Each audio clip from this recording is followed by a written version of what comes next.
दोस्तों जेकेएसएसबी 2024 की जो नायब तहसीलदार की रिक्रूटमेंट है उसको लेके आज की इस वीडियो में बहुत ही जबरदस्त और बहुत ही इंपॉर्टेंट इंफॉर्मेशन आज हम शेयर करने वाले हैं। इस वीडियो में आपका जो एलिजिबिलिटी क्राइटेरिया है, कौन लोग इसके लिए एलिजिबल है, कौन इसके लिए एलिजिबल नहीं है, वो हम डिस्कस करेंगे। इसके साथ में ही आपकी जो एक्सपेक्टेड वैकेंसीज हैं कितनी आएंगी, कितनी आने के चांसेस हैं, और इसके साथ में ही दोस्तों आपका जो एप्लीकेशन फॉर्म डेट्स हैं वो कब तक आएंगी, आज की इस वीडियो में ये सारी इंफॉर्मेशन हम डिस्कस करेंगे। तो मैं आपसे रिक्वेस्ट करना चाहूंगा कि थोड़ा सा पेशेंस रखें, इस वीडियो को bit two bit step by step जो है वो आज की इस वीडियो में ये सारी चीजें आपकी हम क्लियर करेंगे।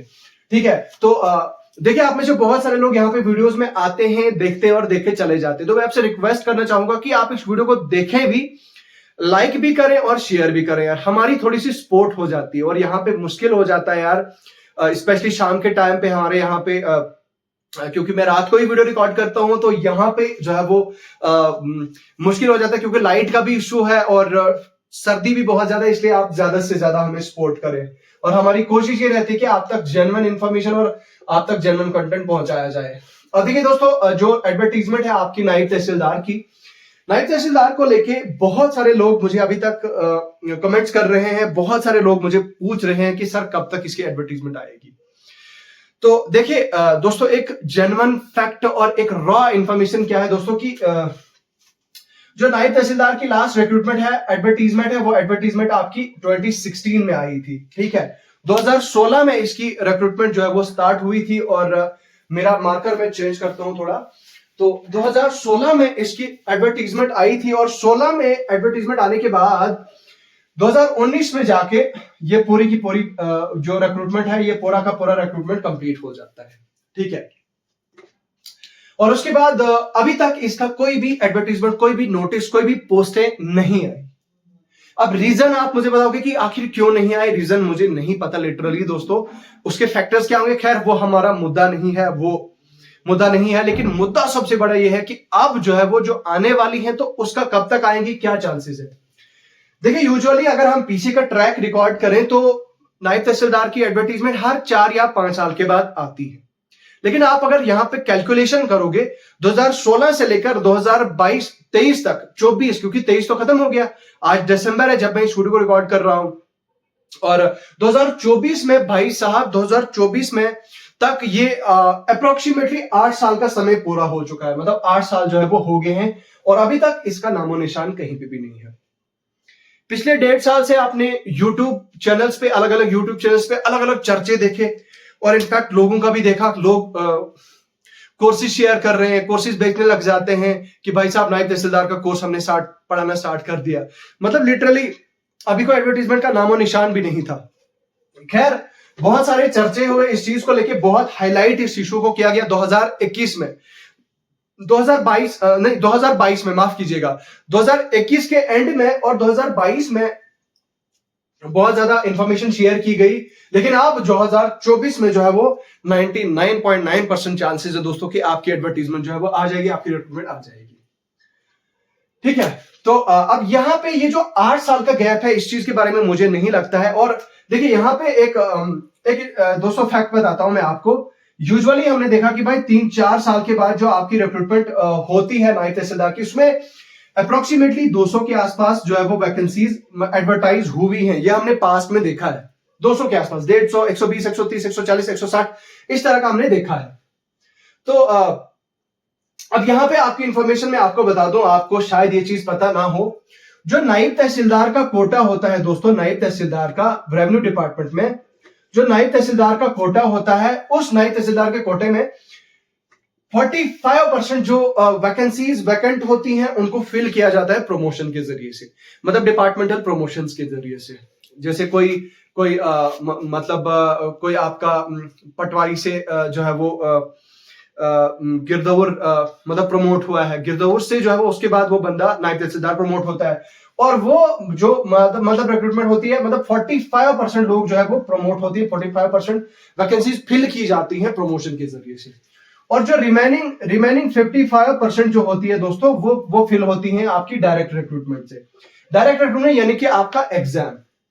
मिसाल के तौर पर यहां पे मैंने आपको बताया कि मिसाल के तौर पर अगर 100 वैकेंसीज जेकेएसएसबी के पास, हमारे डिपार्टमेंट के पास, हमारे रेवेन्यू डिपार्टमेंट के पास अगर 100 वैकेंसीज अवेलेबल हैं, तो 100 वैकेंसीज में से 45 वैकेंसीज ये बाय डिपार्टमेंट को जाएंगी, डिपार्टमेंटल प्रमोशंस में आएंगी, और डिपार्टमेंटल प्रमोशन में 45 अगर आएंगी तो जो 55 वैकेंसीज है वो 55 वैकेंसीज जो है वो फिल होंगी एडवर्टीजमेंट के थ्रू, एग्जाम के थ्रू, डायरेक्ट रिक्रूटमेंट के थ्रू। तो ये चीज आप यहां पे, ये चीज आपको पता होनी चाहिए, ये चीज कहीं ना कहीं बहुत ज्यादा इंपॉर्टेंट है। तो यहां पे जो है वो ये हो जाता है। अब अगर हम देखें भाई पिछले 8 साल में, अगर 8 साल से देखा जाए तो 150 अगर 200 मतलब 110 120 के आसपास ही रखोगे, 120 तो भी जो है वो 240 के आसपास बनती हैं आपकी ये पोस्टें। मैं कम से कम लेने की कोशिश कर रहा हूं। पीछे मैंने कई वीडियो देखी थी, वहां पे लोग बता रहे थे भाई 800 नायब तहसीलदार की रिक्रूटमेंट होने वाली है। ऐसा मुमकिन नहीं है, मुझे नहीं लगता है। किसी यूट्यूबर ने शेयर किया था कि भाई 800 नायब तहसीलदार की पोस्टें आएंगी, ऐसा मुझे पॉसिबल नहीं लग रहा है। बाकी वो तो भाई डिपार्टमेंट को पता है कि कितनी उनके पास वैकेंसीज अवेलेबल हैं, कितनी उनको एडवर्टाइज करनी है, इस चीज में मैं नहीं जाऊंगा। लेकिन कहीं ना कहीं ये बात तो जेन्युइन है, ये बात कहीं ना कहीं सत्य है कि आपका जो रिक्रूटमेंट है वो आने वाली है, और मैं मिनिमम एक्सपेक्टेड मान के चल रहा हूं कि 200 के आसपास ऐसी वैकेंसीज हैं वो एडवर्टाइज हो जाएंगी। ठीक है, तो नाउ ये जो है वो एक तो ये चीज भी आपको क्लियर है, और ये चीज भी मैंने आपको क्लियर कर दी कि कैसे क्या होता है। कमिंग टू द पॉइंट, आपका जो एप्लीकेशन फॉर्म से कब तक आएंगे, जो एक्सपेक्टेड डेट है, एक्सपेक्टेड डेट एप्लीकेशन फॉर्म्स के एडवर्टीजमेंट की क्या हो सकती है भाई, इस चीज के बारे में मैं आपको 100% कोई डेट नहीं दे सकता। अगर एप्लीकेशन फॉर्म्स आगे होते और उसके बारे में मैं एग्जाम के बारे में प्रेडिक्शन दे देता आपको, लेकिन अभी एप्लीकेशन फॉर्म्स ही नहीं आए हैं, एडवर्टीजमेंट ही नहीं आई, तो मैं क्या ही आपको प्रेडिक्शंस दूं। लेकिन मैं एक चीज यहां पे ऐड करना चाहूंगा। देखिए 2019 से आप इनकार नहीं करेंगे, आप शायद मेरी बात पे एग्री नहीं करेंगे, कोई बात नहीं, आप मेरी बात पे एग्री मत करिए। आपका अपना थॉट प्रोसेस है, आपकी अपनी सोच है, आपका अपना सोचने का नजरिया है, मैं अपनी सोच आप पे नहीं थोप सकता। लेकिन मेरे दोस्तों, मैं आपको बता दूं कि ये जो अभी की सरकार है हमारी जेएंडके में, अभी की जो सरकार है हमारी जेएंडके में, यूटी में जो हमारी गवर्नमेंट है, लेड बाय ऑनरेबल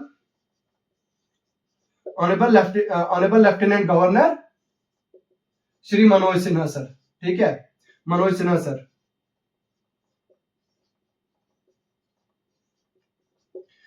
ठीक है, ये जो हमारे जनाब है, जो हमारे चीफ एडमिनिस्ट्रेटर हैं मनोज सिन्हा सर, मनोज सिन्हा के सर के टाइम में, जो मैं अपनी अंडरस्टैंडिंग से बता रहा हूं, जो मैं अपने नजरिए से बता रहा हूं, कि इनके टाइम पे आज तक जिस तरह से हमारे जेएंडके में रिक्रूटमेंट हुई, जितने बच्चों की गवर्नमेंट जॉब्स लगी, शायद मुझे नहीं लगता है कि इतने ज्यादा बच्चों की गवर्नमेंट जॉब लगी है भाई। मैं अभी 25 साल, मैं 25 कंप्लीट हूं, और पिछले 25 साल में मैंने कभी नहीं देखा किसी भी गवर्नमेंट ने इस तरह का रिक्रूटमेंट प्रोसेस किया। मैं हालांकि मैं यहाँ पे किसी को खिलाफत नहीं करता हूं, मेरा यहाँ पे पॉलिटिसाइज नहीं करना, मेरा मसला यहाँ पे, मेरा मकसद यहाँ पे ना किसी की तारीफ करना है, ना मुद्दे को पॉलिटिकल बनाना है, ना पॉलिटिसाइज करना है। हमारा काम है एजुकेशन, हमारा काम है पढ़ना पढ़ाना। एजुकेशन के रिलेटेड हमें पॉलिटिक्स से लेना देना कोई नहीं है, ना ही हमें किसी पॉलिटिकल पार्टी से वाबस्ता है, ठीक है, ना कोई कनेक्शन है। लेकिन कहीं ना कहीं ये बात आपको माननी पड़ेगी, ये बात आपको माननी पड़ेगी कि honourable lieutenant governor Shri Manoj Sinha sir के टाइम पे ये जो रिक्रूटमेंट का प्रोसेस है ये स्ट्रीमलाइन हुआ, और बच्चों की बहुत सारे गरीब लोगों के घर आबाद हुए, बहुत सारे लोगों के जो है वो घर आबाद हुए। ठीक है, ये चीज मैं इस चीज को एक्सेप्ट करता हूं कि बहुत बहुत बहुत ज्यादा गरीब जो है वो उनके घर आबाद हुए, और वो मतलब अब्दन अब्दा हो गए। तो लेकिन इस बात का भी कहीं ना कहीं फैक्ट है कि भाई रिक्रूटमेंट स्कैम्स भी हुए, फ्रॉड्स भी हुए, लेकिन फ्रॉड्स के ऊपर उन फ्रॉड्स को देखना और एक दिन में ही ऑर्डर कर देना कि भाई चलो ये क्या कहते हैं, इसको इंक्वायरी बिठा दी जाए। और किस तरह से honourable lieutenant governor Shri Manoj Sinha sir ने किस तरह से हमारे ट्वीट किया कि भाई इस पे हम जांच बिठाएंगे, और जांच बिठाई और रिक्रूटमेंट में स्कैम पाया गया, और पूरा का पूरा प्रोसेस उन्होंने खत्म कर दिया, और दोबारा से प्रोसेस जो है वो आपका एग्जाम का प्रोसेस हुआ। तो शायद हिस्ट्री में मुझे नहीं लगता कि ऐसी कंट्रोवर्सीज होती रहती, लेकिन ऐसा मैंने नहीं होते हुए देखा। जो मैं खुद नहीं देखा, बाकी आपने शायद देखा होगा, ऐसा पास्ट में हुआ होगा। लेकिन मैं जो है वो यहाँ पे कहने का मतलब ये है कि बहुत अच्छा काम कर रहे हैं मनोज सिन्हा सर। तो मनोज सिन्हा सर के लिए जो है वो मैं सल्यूट करता हूं इनको, इनके काम को, कि बच्चा जो यूथ है, यूथ को एक डायरेक्शन मिली है। बहुत सारे जो यूथ है वो लाइब्रेरीज में है। आप अगर आज जम्मू में जाओगे, मैं सीरियसली बता रहा हूं भाई, 3 या 4 साल 5 साल पहले जो जम्मू में, श्रीनगर में या बाकी हमारे सभी डिस्ट्रिक्ट्स जो जेएंडके के हैं, जो माहौल हमारे डिस्ट्रिक्ट्स में, पूरे जेएंडके में आज पढ़ाई का है, जो यूथ एक डायरेक्शन की तरफ लगा है, एक जॉब के नशे में है और जॉब के पीछे पड़ा हुआ है। मैंने पूरे पिछली मेरी जन्मभूमि में मैंने कभी नहीं ऐसा देखा है। पिछले 5 साल जब मैं अपने कॉलेज के टाइम पे अपने जम्मू में था, तो मैंने ऐसा कभी नहीं देखा था कि भाई बच्चे लाइब्रेरीज में जा रहे हैं, प्राइवेट लाइब्रेरीज बुक हो रही हैं, भाई उनमें स्पेस नहीं बची है, और बच्चे आ रहे हैं उनमें स्पेस नहीं है, और 18 घंटे तक बच्चे पढ़ रहे हैं, नॉलेज गेन कर रहे हैं। भाई अगर उनको वो क्वालिफाई नहीं कर रहे हैं एग्जाम, लेकिन दे आर ट्राइंग समथिंग। कुछ तो उनको मिला है, कुछ तो डायरेक्शंस उनको मिली है, कुछ तो होप्स उनको मिली हैं। उनको ये चीज तो पता है कि भाई ठीक है, सिस्टम में थोड़ी बहुत खराबी हो गई है, लेकिन जो ऊपर जो चीफ बैठे हैं भाई साहब, जो चीफ बैठे हैं सर, उन पे भरोसा है। भरोसा करके बच्चे इतना ज्यादा अपना जो है वो मेहनत कर रहे हैं और पढ़ाई कर रहे हैं। तो ये कहीं ना कहीं एक पॉजिटिव वाइब देती है, ये कहीं ना कहीं एक पॉजिटिव मोटिवेशन देती है। भाई जब आप फॉर्म भरोगे, आपको पता है कि भाई इसका एग्जाम होना है, तो अगर आप पढ़ोगे तो मैं क्वालिफाई कर लूंगा। अब वहां पे अगर आपको ये शक होगा कि भाई रिक्रूटमेंट स्कैम होगा, इसमें इतना स्कैम होगा, ये फिर आप पढ़ोगे नहीं। लेकिन जब आपको इस चीज की श्योरिटी दी जाए गवर्नमेंट की तरफ से कि इस बार कोई स्कैम नहीं होगा, किसी भी तरह का फ्रॉड नहीं होगा, तो फिर आपका ट्रस्ट बन जाता है उसके साथ और फिर आप लग जाते हो। और हजारों लाखों बच्चे हमारे जेएंडके के अभी एक डायरेक्शन की तरफ हैं, जॉब्स के पीछे हैं, केएस के लिए पढ़ रहे हैं, केएस की बैक टू बैक, हाँ सबसे बड़ा मुद्दा केएस की बैक टू बैक जो है वो, जेकेएस के बैक टू बैक इस तरह से जो है वो 3 सालों में लगातार रिक्रूटमेंट हुई, 21-22 और 2023 का भी तो अभी चल रहा है। तो ये कहीं ना कहीं एक बहुत बड़ी अचीवमेंट है। मैं इस चीज को बहुत बड़ी अचीवमेंट मानता हूं। बाकी आपका क्या नजरिया, आप इस चीज को लेकर क्या सोचते हैं, वो आपकी अपनी सोच है, लेकिन ये बात मैं फैक्ट्स आपके साथ शेयर कर रहा हूं। तो ये चीज है। बाकी भाई एलिजिबिलिटी क्राइटेरिया की अगर बात करें हम नायब तहसीलदार की, मैं उम्मीद करना चाहूंगा कि हमारी गवर्नमेंट इस चीज को लेके भी सोच विचार करे। अगर एडवर्टीजमेंट है, अगर है वैकेंसीज उनके पास, तो लाए। यूथ वेट कर रहा है, यूथ पढ़ रहा है, बच्चे बहुत सारे ऐसे गरीब है बेचारे, वो ओवरेज हो रहे हैं, तो उनको जो है वो एक मौका मिले, एक मौका दिया जाए। तो एलिजिबिलिटी क्राइटेरिया क्या है इसके लिए, देखिए मैंने आपको बताता हूं दोस्तों। जेकेएसएसबी मान लीजिए अगर 1 जनवरी 2023 को एडवर्टीजमेंट मतलब एप्लीकेशन फॉर्म्स आउट कर देती है और कहती है कि 5 फरवरी को आपकी लास्ट डेट है, और फिर कहती है कि नहीं 15 फरवरी को हमने एक्सटेंड कर दिया डेट, 15 फरवरी को लास्ट डेट है। तो 15 फरवरी को जब आप लास्ट डेट होगी, तो 15 से पहले के अगर आप ग्रेजुएट होंगे, आपका रिजल्ट फाइनल ईयर का आ गया होगा, यानी कि 14 फरवरी तक का, तो आप एलिजिबल होंगे। Otherwise you will not be eligible for the above said post. ठीक है। बाकी दोस्तों जो सिलेबस है, सिलेबस को लेके ये अपने आप में ही एक अलहदा एक बड़ा मुद्दा है और बड़ा टॉपिक है। इस चीज को लेके मैं आपके साथ अलग से डिस्कशन करूंगा। अगर आप मुझे बताओगे तो मैं जरूर इस चीज को, इस मुद्दे को लेके वीडियो लाऊंगा।